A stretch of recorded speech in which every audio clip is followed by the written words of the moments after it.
Bismillahirrahmanirrahim. Assalamualaikum warahmatullahi wabarakatuh.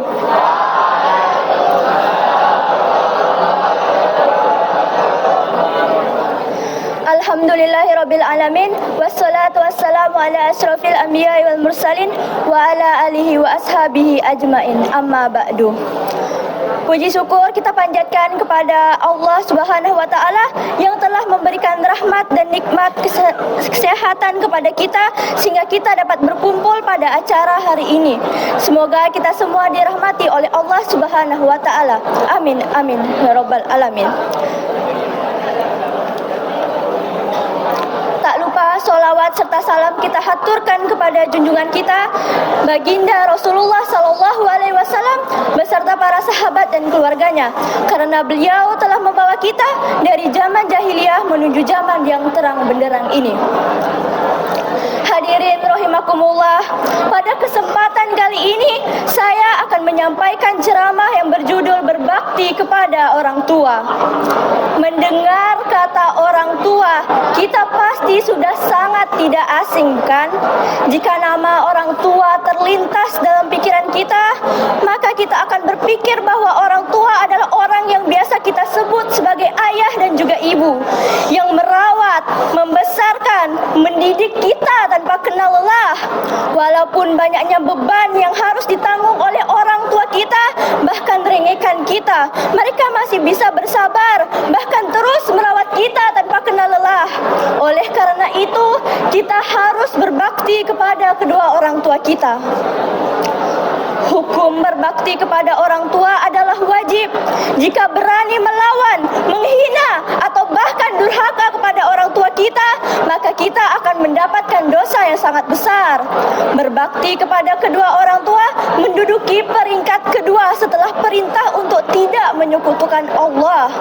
Allah Subhanahu wa taala berfirman yang artinya, dan Tuhanmu telah memerintahkan kamu supaya jangan menyembah selain Dia, dan hendaklah kamu berbuat baik kepada ibu bapakmu dengan sebaik-baiknya.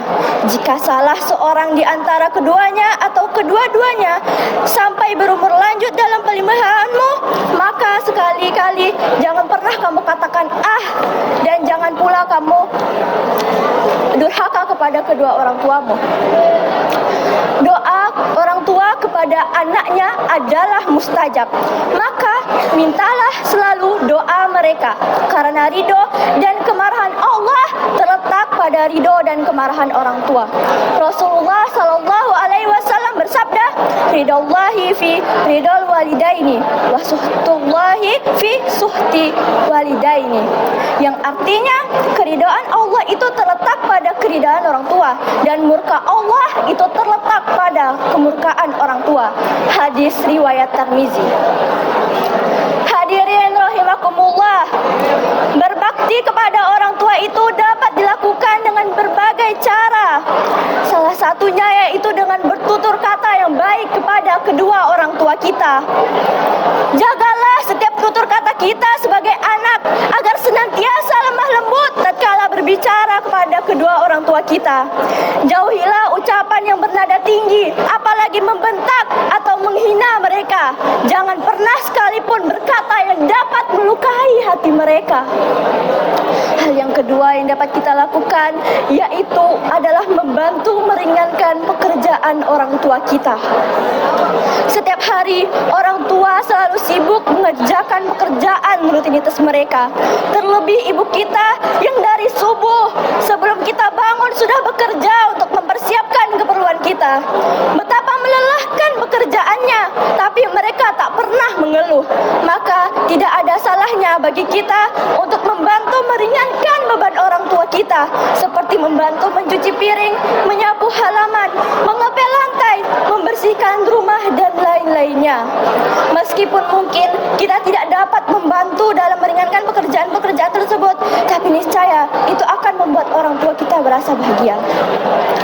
Hal yang ketiga yang dapat kita lakukan untuk berbakti kepada kedua orang tua kita yaitu tidak menyia-nyiakan kerja keras orang tua tua kita. Banyak sudah pengorbanan dan pengeluaran yang dikeluarkan oleh orang tua kita untuk memenuhi kebutuhan kita. Terutama sekarang ini mereka telah membiayai sekolah kita, membelikan pakaian seragam, sepatu, buku dan lain-lainnya. Serta setiap pagi kita pergi ke sekolah selalu diberi uang jajan. Tak ada sedikit pun rasa mereka untuk berhitung-hitung atas pengeluaran mereka. Oleh karena itu, kita yang sebagai pelajar ini jangan sampai menyia-nyiakan kerja keras kedua orang tua kita, menyia-nyiakan pengorbanan mereka. Maka kita sebagai pelajar harus bersungguh-sungguh untuk meraih prestasi sesuai dengan apa yang mereka harapkan. Hal yang keempat yang dapat kita lakukan kepada orang tua kita adalah selalu mendoakan kedua orang tua kita. Orang tua kita selalu mendoakan kita setiap hari, mendoakan supaya kita selalu sehat walafiat, mendoakan kita supaya menjadi anak yang baik, anak yang soleh-solehah. Meskipun mungkin kita pernah membuat mereka marah, pernah membuat mereka kesal atau jengkel, pernah membohongi mereka, pernah menyakiti hati mereka, pernah berkata-kata dan membentak mereka, tapi lihatlah di wajah mereka, sedikit pun tidak ada rasa marah dan dendam kepada kita. Mereka selalu berdoa untuk kebaikan kita. Sekarang coba kita introspeksi diri, apa yang sudah kita berikan untuk kedua orang tua kita, apa yang sudah kita perbuat untuk mereka. Sudahkah kita melakukan hal yang membuat mereka tersenyum dan bangga? Sudahkah kita melantunkan doa untuk mereka? Tatkala kita selesai sholat, sudahkah kita mengadakan tangan saya berdoa, ya Allah, ampunilah dosa-dosaku dan dosa kedua orang tuaku. Kasih sayangilah mereka ya Allah, sebagaimana mereka mengasihani diriku dari kecil hingga saat ini. Kalau memang kita masih belum atau bahkan jarang mendoakan mereka, maka marilah mulai saat ini, setiap selesai sholat, kita doakan orang tua kita. Karena sejatinya doa anak yang soleh-soleha akan diijabah oleh Allah Subhanahu wa Ta'ala. Demikianlah yang dapat saya sampaikan. Mudah-mudahan kita semua dapat menjadi anak yang berbakti kepada kedua orang tua kita, sehingga dapat meraih surga Allah. Sebagaimana ungkapan yang mengatakan surga terletak di bawah telapak kaki ibu. Dan juga supaya kita menghormati guru-guru kita sebagai orang tua kedua kita di sekolah. Lebih dan kurangnya saya mohon maaf. Kalau pedang lukai tubuh masih ada harapan sembuh, namun kalaulah lidah lukai hati, kemana obat hendak dicari. Sekian dari saya. Wabillahi taufiq wa hidayah. Wassalamualaikum warahmatullahi wabarakatuh.